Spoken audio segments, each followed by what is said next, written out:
মামা একটা দুর্ভোগে আছে বুঝছো, খুব দুর্ভোগে। অনেক বিশেষজ্ঞের কাছে গেছি, কেউ সমাধান দিতে পারে নাই। কি দুর্ভোগ? মামা দুর্ভোগটা হইলে কি, 21শে ফেব্রুয়ারি কয় তারিখে? আমি জানি জানুয়ারির 1 তারিখে। কার কথা আমরা বিশ্বাস করবো? আমার ওই যে বান্ধবী আছে না, ও কইছে ও তো অনেক শিখো, তো কইলাম যে ফেব্রুয়ারি 14 তারিখে। এ গাদারা, 21শে ফেব্রুয়ারি হলো ফেব্রুয়ারি মাসের 21 তারিখ। আর তোমার বান্ধবীরা তো ফেব্রুয়ারির কথা মনে রাখে, তুমি জানো না ওই দিন কি চলে? ও সেদিনকে কি দেশ স্বাধীন হয়েছিল? আরে বেটা, দেশ তো স্বাধীন হয়েছে 1971 সালে। ওই দিনকে মনে করে যে পীড়িতের দিবস ছিল, পীড়িতের দিবস। মায়েরা সিপাই যাইতো জোড়ায় জোড়ায়, বুঝছ না? ও তেমন আটটা কথা কদি, ওই মজিবর ভাই উপরে গেছিল কবে? আরে বেটা, শেখ মুজিবের উপরে গেছে 2050 সালে। বন্ধ হবে 2025 সাল।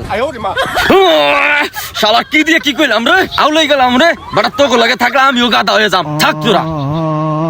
এবার আমাকে দিয়ে যে গাদা কইলো, গাদার হোকা দিয়ে থাই উপর মহি, আমাকে হোকা দিয়ে নিচে।